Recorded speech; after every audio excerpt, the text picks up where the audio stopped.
A challenging climate, strange days, unprecedented times. However we choose to describe it, there is no doubt that the coronavirus has brought upheaval and disruption to global society on a level that many of us have never experienced before.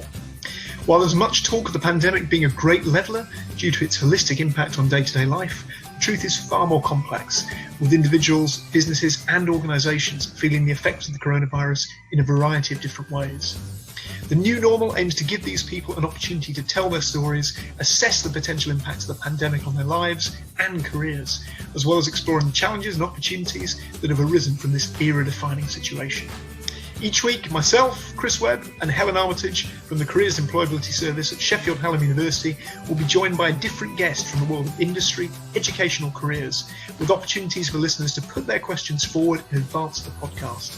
Thanks for tuning in and joining us as we explore what the new normal means for all of us on a local, national and global scale.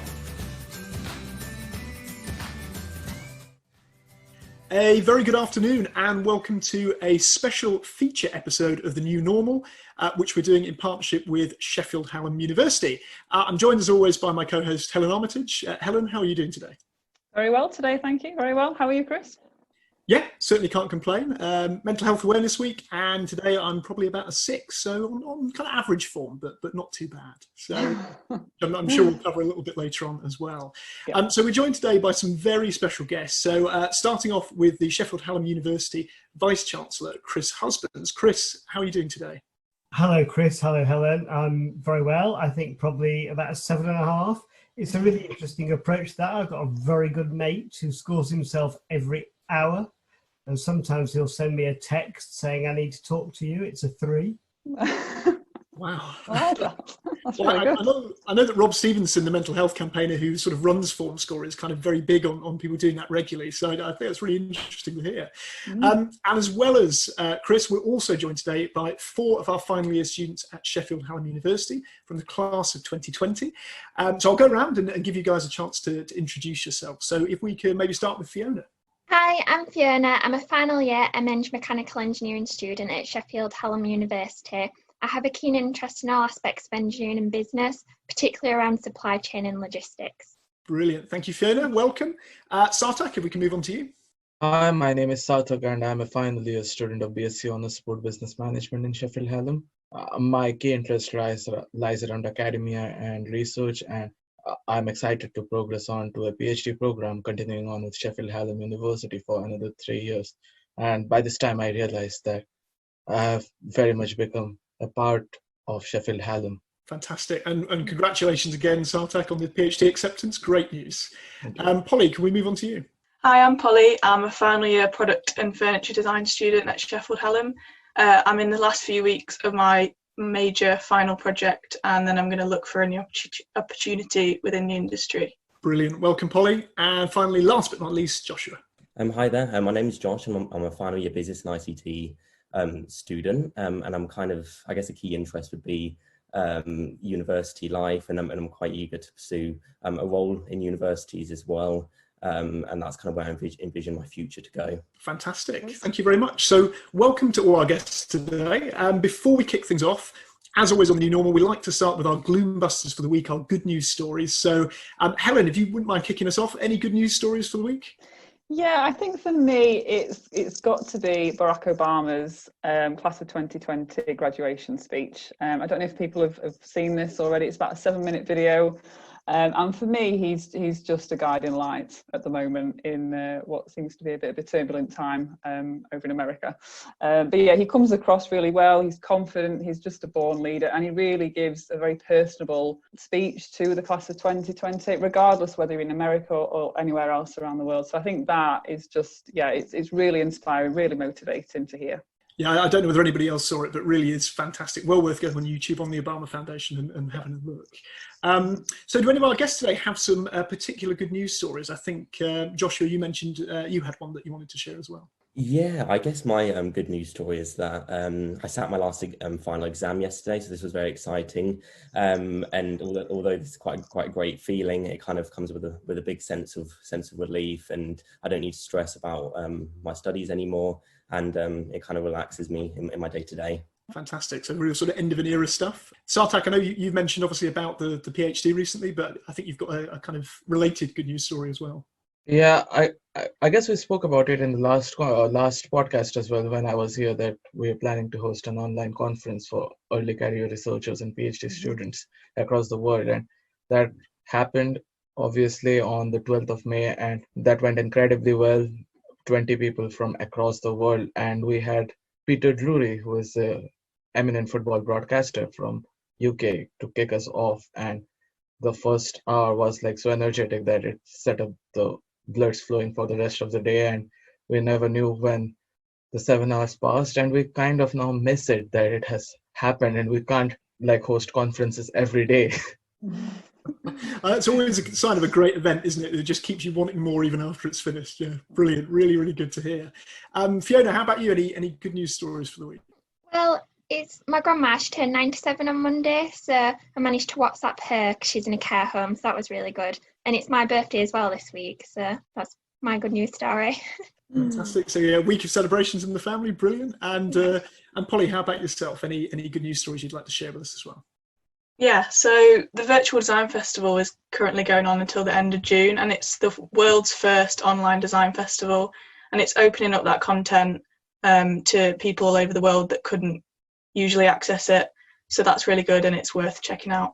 Brilliant. Yeah, thank you for that, Polly. We can share the links for that as well in the podcast episode notes. That'll be really useful for anyone sitting at home listening that wants to find out a bit more about that. And finally, last but not least, Chris, any particular good news stories you'd like to share with us this week? Yeah, so we had our first ever letter written by our grandson, who's 2.5. He's got a way to go on paragraph structure, but it was the first time he'd ever written something and asked his mum to send it to his grandparents. It was very nice. Fantastic. Some really nice personal good news stories. We've done quite a lot with the news recently, but some really nice personal stuff today, so that's great. So we'll move kind of straight on, and as we mentioned at the beginning, this is a special feature episode of The New Normal, not within our kind of usual ballpark, but really focusing quite specifically on the class of 2020 at Hallam, and I suppose what the university are doing in terms of, I guess, the support that's available, but also kind of what we're thinking and the ways that we can kind of have those dialogues with students as well. And as we know at the moment, very, very challenging period. We've heard that talked about lots and lots of times, but of course it's also a very personal experience for lots of people, particularly for yourselves in the class of 2020. So we've got a variety of kind of discussion points linked to this that we're going to go through today, and give everyone that's here a chance to really, I suppose, have their voice on the subject as well. So without further ado, we'll kick things off. Helen, I believe you're starting us off with the first discussion. Yep. So the first discussion point that we've got, Chris, is focusing on the graduate labour market and the world economy, which our graduates of 2020 will be entering. So I wanted to know what your view is on this, and how do you hope students will adapt to this post-COVID-19 world? Thanks very much, Helen. So we had a brief chat earlier about plans and what that looked like, and we just need to be honest about this. The situation that Fiona talked about, of interviews being pulled, of plans not eventuating, is there. Nobody wanted this to happen. It is an incredibly difficult labour market to graduate into. If you want to look for some silver linings on that, the first thing to say is that we actually know quite a lot about how labour markets act in and through recessions, and the evidence from every recession of the last 2 or 3 generations is that those who have degrees do better in them than others. It doesn't mean it's easy, and I'm not going to pretend it is, but qualifications matter. And I'm pretty sure that for the economy as a whole, the other side of this, there's going to be an absolutely enormous focus on skills and on upskilling, because it's where we are going to need the key workers of the future. So this isn't going to be easy, it's hard. Within the university, the business and employability teams are turbocharging our support for graduates. We're looking at the work that we can do with companies across Sheffield City region and beyond to shape internships. We're looking through the mentoring and student startup support that we can put in. We're working very closely now with the City Region Mayor on designing future business support programs and playing graduate support into that. And we will keep working at our offer. So it's hard, and I've got just every sympathy with people graduating this year. It's going to be tougher than it should have been. We'll do what we can to help. It is a really challenging time for students, but I'll say this again in the course of the podcast: the connection you have with this university is for life. We will support you, and we will do what we can. No, it's really great to hear, Chris, and it's nice to hear the honesty and the understanding there. It is a really tough economic climate for our students to be going into, but it's great to hear your views and your honesty on that. Definitely, thank you.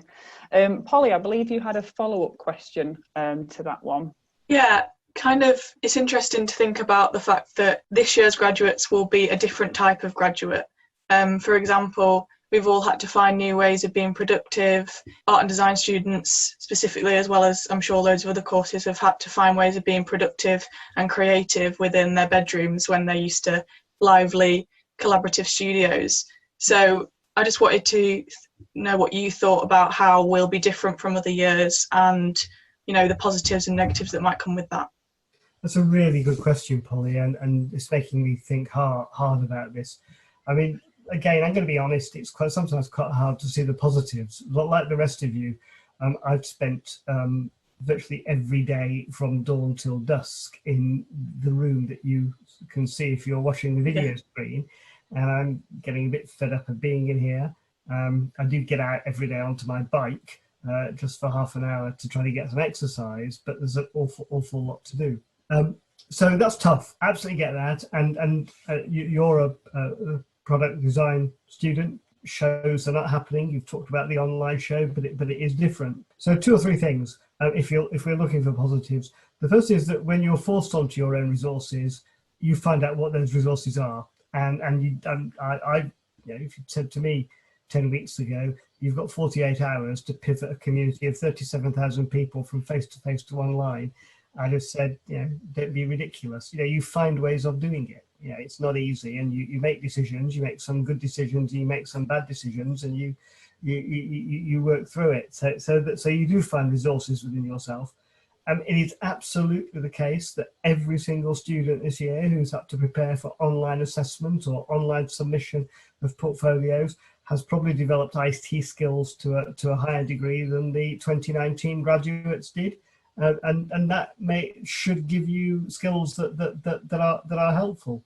But I'm not going to be naive about this, and I'm not going to say that what a fabulous job a fabulous opportunity we've all had to spend time in our spare rooms or our bedrooms, because it's not what we'd have wanted to do. But you look within yourself and you work out what you have got, and the difference often with people is not what you do, but it's what you take from what you do. Yeah, thank you. No, I think it's a really good point, certainly about perhaps some of those unintended skills that people have picked up. And I think it might be quite a good time to maybe bring in some of our other guests as well, just to see what your thoughts are maybe on this. I have a question, actually. I have a question for Chris. While we have seen that with the lockdown, many things have moved to work from home situation, and recently we have seen some of the multinational companies such as Twitter announce that people will be indefinitely continuing to work from home even after the pandemic situation is over.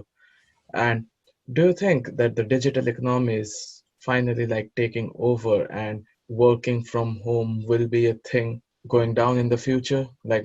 More people will start to work from home, and something which multinational corporations have failed to recognize so far, that things can be still done from home, and they are having to shift their focus as a result of the pandemic and resulting in an industrial revolution again.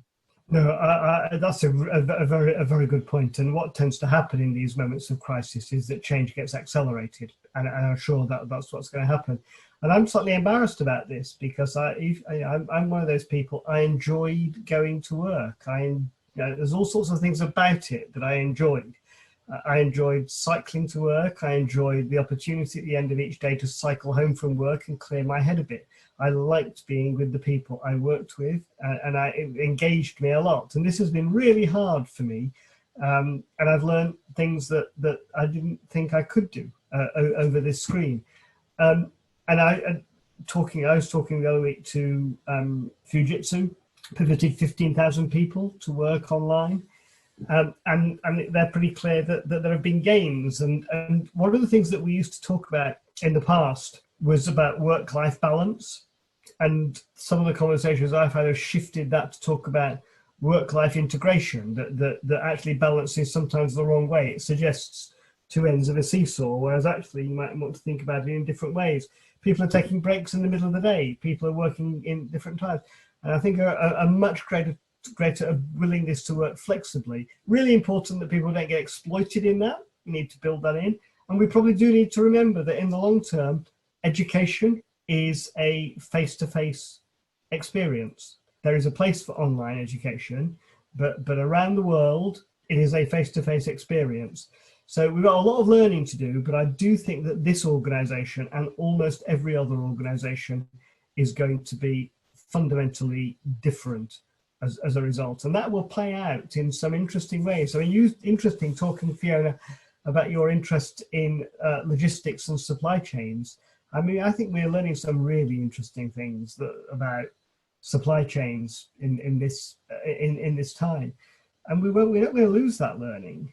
No, I think that's a really good point, and actually it links to something I think, Fiona, that you sort of mentioned previously about the online learning side as well, and perhaps how things are going to change. And it's an interesting point, Chris, about saying, yeah, I would agree completely that education, to have that value, I think the majority of people would say it probably is face-to-face. Given that the changes, though, I suppose are going to be, predominantly at the moment online or blended, yeah. What do you kind of see being some of the changes there that allow that to be delivered in a way that is perhaps different from what's been done traditionally? Great question. I wish I could give you a really simple answer to that. One of the interesting things about blending anything is that you get quite different things if you blend in different ways. So if you put 3 times as much sugar into a cake as the recipe says, you won't get a cake at the end. You'll still get blended ingredients. And so if we're going to think really hard about blending, and it's the sort of thinking we're now doing as we look towards the autumn, it's really important to think about what are the things that can only be done, with other people. And how do you maximize the benefits from that? So blend, we've been doing a huge amount of work, and my guess is that if we had a long conversation about this with all 4 of our guests today, the university was already blending. You were using social media as part of teaching. You were using technology. People were accessing the library remotely. That will accelerate. It was already there. It will accelerate. But there are some things where working with others on a project, I suspect in product design, that's really important. I suspect in business, that's really important. And the collaboration tools, well, we're using a collaboration tool at the moment, and it's pretty good. It's good for a group this size. It's not very good for a group that doesn't fit on the screen. It's good for quite a limited task. It's not brilliant for strategizing. So we've got to really think about what the nature of the blend, and that's going to be some hard thinking. No, I think that's a really good point, and I guess perhaps a little unfair of us to expect anybody to have all the answers at the moment, but we think that we've got. It's very kind of you, Chris. So we've spoken a little bit about the graduate labour market already, and I guess it's hard to avoid some parallels. Helen and I were talking, in fact, the last time we did the Class of 2020 podcast, about the fact that we graduated in the previous recession, and maybe some of the parallels, although of course, some real differences as well. And I think, this is quite a nice time maybe for us to touch on, Chris, some of your sort of career story as well, and just to see whether you feel perhaps there are any lessons that can be learned either from kind of previous crises like this, or sort of your own experience that you could share maybe with final year students currently preparing to go into their own sort of challenging climate. So I also graduated in a recession. I graduated in the early 1980s, and unemployment was rising towards 3 million when I graduated. What did I do? I did some further study. I did do a PhD. I trained to teach. I've had a career which, when I'm being interviewed for a job, I tried to pretend was carefully planned and strategically conducted. But since it's just this small group and nobody else will hear this, I'm prepared to say was never planned. And I've ended up doing jobs that I never expected to do. If you'd said to me when I was in my early 20s that I would end up running a university, that I'd end up running a community of nearly 40,000 people. I would have never believed you. So what do I learn from that? I probably learned 2 or 3 things. The first is I learned that you never quite know what's going to happen. The second thing is that at every time when I had a choice, I chose to do the job that I thought would interest and stimulate me in ways that were going to be engaging. And sometimes when I didn't have choices, and I did jobs, and I normally found things in them that I liked. But the most important thing, when you have a choice, know yourself sufficiently well that you choose something that's really engaging. However you think the next 5 months, 5 years, 10 months, 10 years, 20 months, 20 years, I can keep going on that. However you actually think you know how it's going to play out, it will not play out like that. It will be different. Follow your interest, believe in yourself, and I've got to pretend everything will work out for you, but it will work out better than your worst fears would suggest, and you'll have a more engaging way through. Really interesting answer to that, Chris, and one that I'd not heard of before from yourself. I didn't expect that from yourself, so that's really interesting to hear that. Thank you for your honesty there. Careers professionals at home, weren't they, Helen, thinking there's yeah. a model of career development called planned happenstance, which is essentially about absolutely, yeah. So that will be music to their ears. I once talked to somebody who you could take this with she had a much more successful career than me. And she once said to me, we were talking about applying for a job, she said, Chris, you never think about the job you're applying for. You always think about the job it leads to. And Maureen was a much more strategic person than me. And I have never done that. I've always thought about the interest of the job that I was applying for. I've done jobs that I thought were interesting, and they all turned out to be interesting. It's great. I've been really lucky. I didn't think I was going to be lucky because I was graduating into an absolutely shot to pieces labour market in the early 1980s. Yeah. I think it's really interesting that we've got kind of 3 groups of people in this podcast episode that have all left. Yeah. So the early 80s, the early 90s, 2007, and now 2019 are the 4 big ones. Yeah. And I'd like to think we've all turned out okay. So hopefully that's. We all look okay. I think so. Yeah. I think so. I mean, great to hear that back through sort of different eras as well, and hopefully does provide a little bit of a kind of positive encouragement sort of moving forward. Yeah. So I'll hand over to Joshua next, who has a question for Chris about mental health. So naturally, a lot of students within the university suffer from quite serious mental health conditions, and it's quite becoming more sparse within society itself. And I was just wondering how the university is kind of supporting these students that are struggling in their day-to-days, with exams and assignments. I just wonder how what the university is doing to support that. Okay, yeah. Thanks very much, Joshua. So I'm going to answer that probably in 2 parts.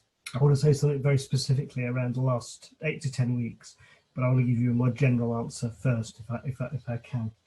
One of the things that I think we've become increasingly aware of over my career is that people cannot give of their best unless they feel good about themselves, and that's why we are working as hard as we can to create a university culture for staff and students which is as open, inclusive and engaging for all students, for white students and BAME students, for straight students and gay students, for male students and female students, and so on and so on and so on. It's really important. We've put a lot of work in on that over the last 3 years, and I'm not going to pretend it's a job done, because these jobs are not done, but listening hard to students, listening hard to student groups is really important. One of the things that we put in place, which will not have landed for you because it's a change process, is what we've called, and I think we are pretty unique in this, the student support triangle, that every single student has 3 sources of advice: an academic advisor, an employability advisor, and a welfare advisor. And that's really important. And I'd say it's really important on 2 grounds. First of all, because I think that sense of the triangle around the student really matters. It's also the case that for really good mental health support, It cannot be done by well-meaning amateurs.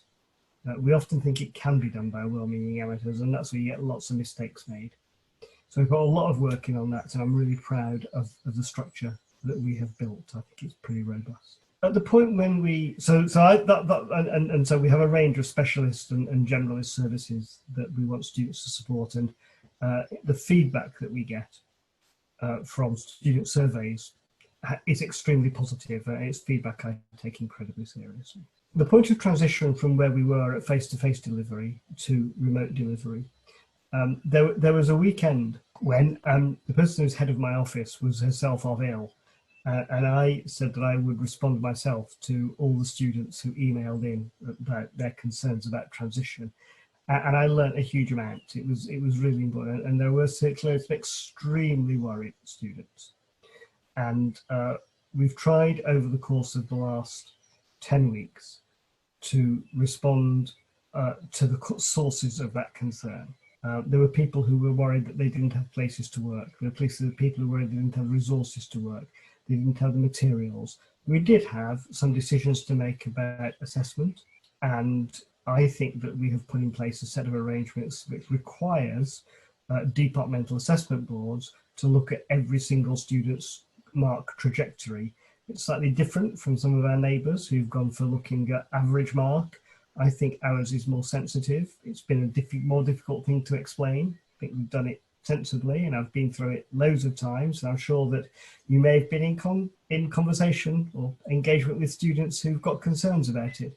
But what we have is an approach which looks at every single student as an individual.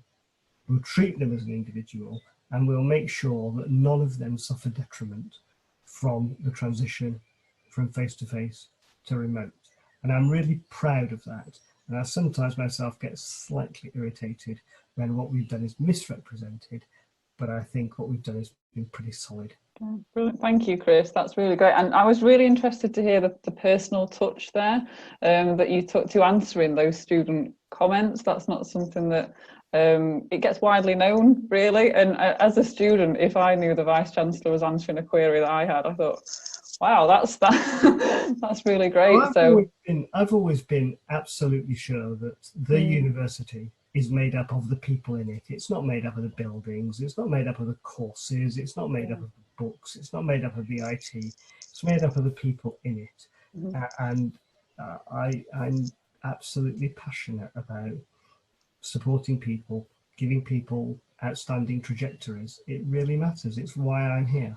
Brilliant, thank you, that's great.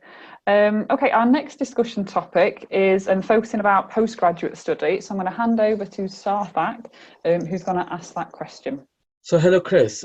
So as someone who has undertaken postgraduate study, and you understand some graduates who will be thinking about going on to postgraduate study at this time because of the lack of jobs in the market and because of the economy, what do you think are the benefits of postgraduate study, and is this a good time to consider this as an option? Okay, Sarthak, thank you very much. So we used to believe that learning was something that could stop when you graduated. People graduated and then they did a job, and that's it. That was life.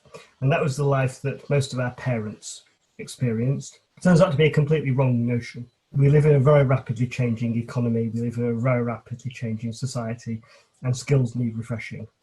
And there is some evidence that postgraduate study really does advantage you in the labour market. Choose your time. This may be a good time to do it. Build the skills that you need. Back to what I said earlier. Do what engages and interests you. So short answer, yes. Thank you, Chris. That's great. I believe Sarthak has got a follow-up question to that one. Yeah. So, like some of my friends who have gone on to do postgraduate studies probably have felt that they have not been able to get on the right course because they failed to take the right decision. So, anyone who is considering postgraduate study at this point of time, what decisions would you suggest they take when they choose a course for the postgraduate study? So that's a really good point, and very important. So what I would say is think about what you're interested in, take advice, talk to employability advisors, talk in detail to course leaders, do your homework was really important. Ask the hard questions, but take advice. Really important. There's some striking figures about the rapidity of change in the labour market. I think I'm right in saying that over the last 4 years, a 400% increase in postgraduate job opportunities in data analytics. You know, really striking shifts in the economy, and that's not going to shift anytime soon. That's really useful to hear, and I think there's a lot of publications out there at the moment in support of people taking decisions around postgraduate study. So we'll share some of those in the episode notes. It's a really, really big topic. And I think it's one that we could probably fill a whole podcast with, and we may well do. So I think a lot to debate there. So something that perhaps we'll kind of come back to in the future, but really interesting to kind of hear those reflections. I think, Chris, you mentioned a lot about sort of keeping in touch with the university and the university's network and being a part of the university for life. And this leads on quite nicely, I think, to our next discussion point, which is around really the Sheffield Hallam University alumni. And, we have this network of individuals who previously studied at Hallam, and they've got that lifetime connection, that's celebrated and they're very proud of. But what I suppose would be your advice in terms of final year students currently at the institution in terms of taking advantage of that alumni network and any particular reflections on that? Yeah, sure. I'll do my best on this. So there are, I think I'm right in saying, 225,000 alumni of this university who are scattered all around the world. One of the really interesting things I sometimes get to do, I should have said I used to get to do, is when I do travel on behalf of the university, I always do an alumni event, and you're drawing together people who graduated 30 years ago, 20 years ago, 10 years ago, 5 years ago. So they're really good occasions. We put a lot of time into alumni mentoring, so make contact with our development and alumni relations office, and they will be able to help you and put you in contact with people who may be, and we're doing some work at the moment, connecting up current graduates with alumni who graduated in the last recession or the one before that, just to share experiences. We put together groups around particular jobs, around particular sectors. So do make contact through the alumni network. And like all things in life, the more you use it, the more you get out of it. No, I think it's an interesting reflection to have, because actually, Fiona, I think you were talking about something in relation to this when we sort of last met, and just wondered if you wanted to expand on that in terms of that awareness and using the alumni network. As a final year student, I'd not really heard about the alumni network until recently, and my dad is part of it because he previously studied at Hallam. But I just wondered, in terms of kind of like advertising it, do you think more needs to be done around it? So given what you've just said, the answer has to be yes, doesn't it, Fiona? I mean, one of the big challenges here is that I know from experience, if you talk about this sort of thing to first year students or second year students, it doesn't really get land. So getting your information timed right is really important. But I'm just going to write down on my takeaway list. Just check that out. Thank you, Fiona. I think it's really interesting as well, just to kind of for us to sort of hear this feedback too, because I think sometimes it's like anything, not just with large institutions, but you'll know within maybe organisations you've worked for, whether that's kind of on a part-time or full-time basis. Sometimes there's stuff going on that for whatever reason isn't picked up, and that sort of dialogue is really important for us to have. It is. I don't want to be complacent about this, but almost by definition, you don't know something until you find out about it, and then frequently you say, I wish I'd known this earlier.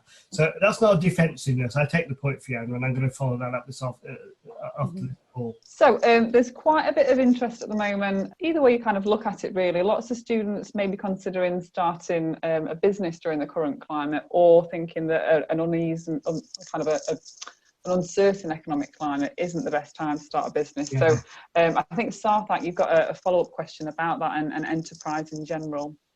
So apart from postgraduate study, many graduates who will be coming out because of the lack of jobs in the market, they will be considering starting out their own business. And the economic climate, as we have said, is very uncertain. So what are your thoughts on the opportunities within the current market, and also the barriers to consider and overcome in terms of enterprise and innovation? Okay, thanks. That's a really interesting question. Starting a business is incredibly hard work. I don't want to discourage anybody. It's really rewarding.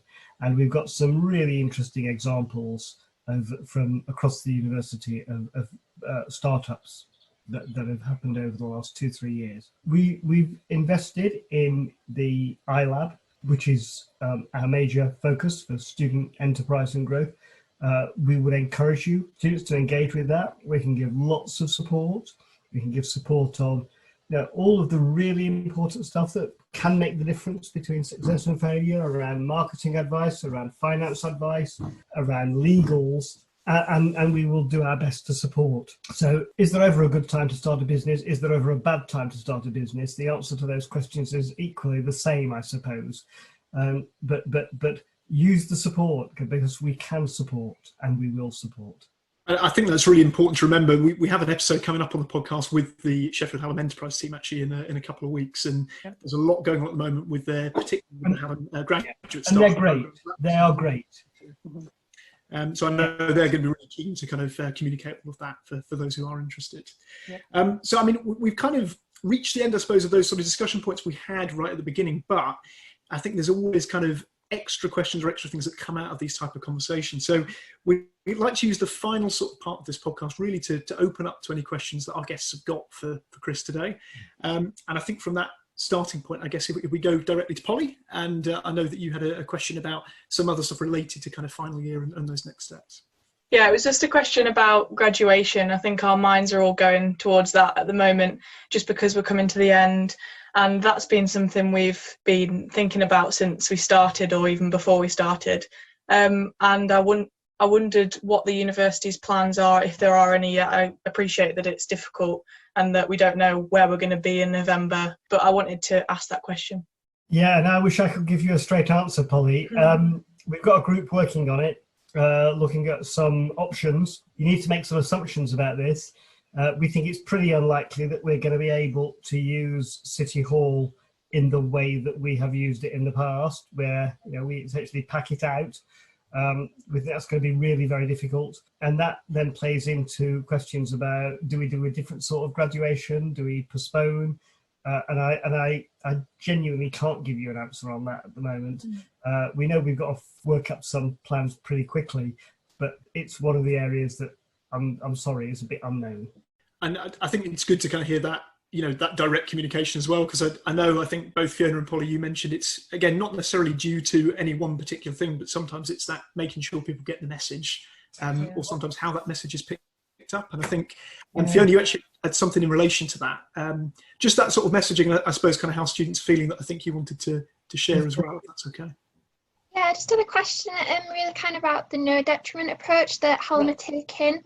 I know that it's kind of different to other universities and there's been a lot of confusion. Can you maybe just clarify about what actually is the approach, please? Yeah, sure. I'll do my best on this. So although you're right to say it's different from some universities, there are 123 universities in this country. The model that the University of Sheffield, which is a neighbour, is using, which is to take the average mark up to the 15th of March and say that you can't get a mark lower than that from now on. That approach is being taken by, we think, 19 universities. So there's not being taken by 104 universities. And I'll say that just to put it in context. We looked at the way our courses work. We looked at the way in which the weightings operate. And we thought that average mark approach was likely to disadvantage some students as well as advantage them. So we've said that we are going to do a whole series of things. The most important are these. The first is that we are telling the departmental assessment boards that they should look at individual student marks. They should look at the mark of the cohort. So that's the group of students. So that if we see the average mark for the cohort dip, we can conclude that there's likely to have been a coronavirus effect. They should look at the student's trajectory. So whether it's going level, up, down, wobbling around before the 15th of March, and they should put all of that into the final judgment. And we think that is an individualised approach, and it will give the best outcomes for individual students. We've also said that any student who then feels that they have been treated wrongly or unfairly will have the right to retake any assessment without their mark being capped in any way. So I think we've been pretty thorough. You're right that it's difficult to explain, or rather it takes a moment or two to explain. But interestingly, when I was talking about this to a parent of children at another university, and they said, yeah, when you explain that, that's really clear and really sensible. So I accept that the comms might not have been brilliant on this because it's been quite difficult to explain, but there is a no detriment policy. There are a series of safety nets. No one will be disadvantaged. I think that's really good to hear, and I guess it leads back to quite a lot of stuff that's sort of come out of today, really, which is that trying to maintain that open dialogue with the university. And I think sometimes it can be very difficult. You know, we've seen a lot of stuff really just since the lockdown on a national level in lots of different sectors and different facets of government and public life on social media about perhaps this, you know, the difficulties of different organisations communicating or individuals communicating, and actually getting that messaging across. So I think that it's great to hear that sort of upfront answer and response. And I suppose just for anyone or any final year students who might be listening, or indeed any students across the university, I think just that encouragement to get in touch with us at the university, have that dialogue if you've got those questions that you feel need. Thank you for those who've been listening today to the podcast, and hopefully we've got not only final year students on today, but also some students across other years and possibly even graduates from Sheffield Hallam as well. Just a reminder that although this particular podcast is aimed at class of 2020 at the university, and particularly the Careers and Employability Service and enterprise teams that we've spoken about today are of course supporting all the year groups. So not just class of 2020, but class of 2019 and 18, the graduates, and also class of 2021 and so on. So whatever stage you're at, whether you're an ex-student or a current student, you know, do keep in touch with us. We'll put the contact details within the podcast episode notes, and let's keep the dialogue going.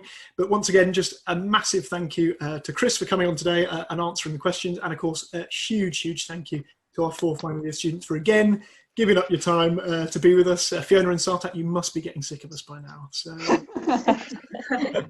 great to have you on, and thanks so much. Have a brilliant day, everybody. Thank you, guys. Thank you.